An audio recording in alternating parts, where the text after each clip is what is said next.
Medical चिकित्सक के लिए डॉक्टर हैं? हाँ, 3 डॉक्टर हैं। 2 डॉक्टर कंटिन्यू रहते हैं, 1 डॉक्टर आते जाते रहते हैं। 3 डॉक्टर हो गए। क्योंकि जीवन का एक ही लक्ष्य होना चाहिए कि अपने ब्रह्म को, अपने परमात्मा को, अपने बाबा को कम से कम श्रावण में तो 1 लोटा तू जल दे दे। मंदिर की थोड़ी सी व्यवस्था और वहाँ की जो बाजार व्यवस्था है उन पर ज़रूर प्रशासन को ध्यान देना चाहिए। क्या नाम है सर आपका? महेंद्र केडिया हो। कहाँ से हैं आप? समस्तीपुर से। आप लोग कितना दिन से ये सेवा शिविर चला रहे हैं? ये ऐसे 26 साल हो जाता है कोरोना लेके। अगर 2 साल कोरोना को हटा देंगे ये 24 साल हुआ। उसमें 2-3 साल हम लोग जो है मोबाइल की सेवा दिए हैं हम लोग को।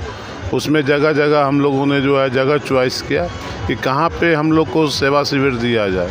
उसके बाद हम लोग को यहाँ समझ में आया तो इस जगह हम लोगों ने अपना सेवा शिविर का। इस जगह पे कितना दिन से दे रहे हैं? इस जगह पे हमें हो गया 22 साल हो गए। पूछते हैं कि बम कहाँ क्या त्रुटि है और क्या व्यवस्था में कमी है वो बताइए। तो बम कहते हैं कि रास्ते में आपके यहाँ बहुत अच्छी व्यवस्था है और जितने भी सदस्य हैं वो दिल से सेवा करते हैं। अच्छा, बम से कष्ट जो होता है, बम को बहुत सारे बम ऐसे होते हैं जो कि अपना कष्ट को बताना नहीं चाहते हैं, उससे आप लोग कैसे पूछते हैं? उनसे हम लोग दुलार से, प्यार से, हंसा के उनसे उनका कष्ट पूछते हैं और कोशिश करते हैं कि उनका कष्ट का निवारण हम लोग करें और करते भी हैं हम लोग। आपके यहाँ क्या क्या सुविधा है? हमारे यहाँ नींबू चाय की व्यवस्था है, नींबू शरबत है, भींगे मूंग चने हैं, सत्तू है, मालिश है, मेडिकल चिकित्सा है, गर्म पानी की व्यवस्था है। मेडिकल चिकित्सक के लिए डॉक्टर हैं? हाँ, 3 डॉक्टर हैं। 2 डॉक्टर कंटिन्यू रहते हैं, 1 डॉक्टर आते जाते रहते हैं। 3 डॉक्टर हो गए। गर्म पानी की व्यवस्था है, स्नान की व्यवस्था है, शौचालय की व्यवस्था है, विश्राम की व्यवस्था है। उसके बाद भी बम को अगर कोई चीज़ की आवश्यकता है तो ये संस्था उनको जो है व्यवस्था देती है। क्या नाम है संस्था का? समस्तीपुर सेवा सदन। कि जब आप सेवा करते हैं तो आपकी भावना उत्पन्न होता है, सेवा की भावना, ये कहाँ से उत्पन्न हुआ? कैसे आप सेवा करना स्टार्ट किए? ये तो भोलेनाथ की कृपा से है। उन्होंने इस रास्ते में हम लोग को बैठाए और उनकी इच्छा से ही ये सेवा शिविर चल रही है। उनकी इच्छा से ये सेवा हो रही है।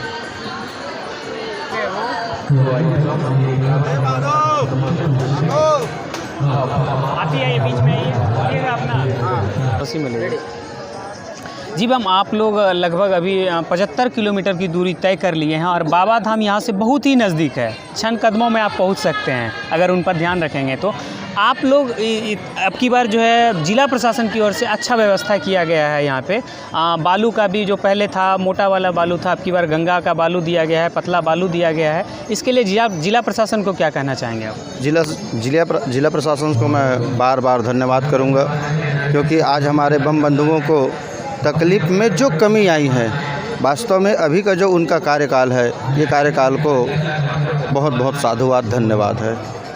अच्छा, आप लोग को जब बाबा के नगरी जाते हैं तो रास्ते में क्या क्या कष्ट झेलना पड़ता है, जो कि आप मानते हैं कि बताइएगा नहीं, फिर भी एक संदेश के तौर पे आपसे पूछ रहे हैं कि क्या कष्ट होता है? कष्ट में तो केवल इतना ही कहेंगे कि एक मीठा आनंद है ये, क्योंकि इसमें कष्ट भी है और आनंद भी है, इसलिए इसको हम लोग अपना बम कांवरिया संघ से द्वारा से मीठा आनंद का नाम देते हैं। अच्छा, बहुत सारे लोग जो है यहाँ बाबा नगरी आए नहीं है, वो आना चाहते हैं, उनको क्या सजेशन देना चाहेंगे आप? मैं तो उनको बार बार कहूँगा कि भाई आप आइए, बोल बम कांवरिया संघ में आइए, बाबा बैद्यनाथ को जल अर्पण करिए, क्योंकि जीवन का एक ही लक्ष्य होना चाहिए कि अपने ब्रह्म को, अपने परमात्मा को, अपने बाबा को कम से कम श्रावण में तो 1 लोटा तू जल दे दे। अच्छा बम, एक चीज़ और बताइए, आप कहाँ से हैं पहले ये बताइए? मैं दुर्ग छत्तीसगढ़ से हूँ। छत्तीसगढ़ से हैं? आप कब जल भरे थे? हम लोग 20 तारीख शाम को 8 बजे जल भरे हैं। जोर से बोलिए। बाबा नगरी के जब जाते हैं आप तो वहाँ भी कई तरह के कष्ट झेलने पड़ते हैं आपको। वहाँ जाने के बाद भी क्या वो कष्ट क्षण में दूर हो जाता है? वैसे तो शरीर का कष्ट देखा जाए तो केवल जल अर्पण करते ही पता नहीं वो शरीर की दर्द कहाँ चली जाती है, समझ में नहीं आती। लेकिन हाँ, मंदिर जाने के बाद मंदिर की थोड़ी सी व्यवस्था और वहाँ की जो बाजार व्यवस्था है उन पर ज़रूर प्रशासन को ध्यान देना चाहिए।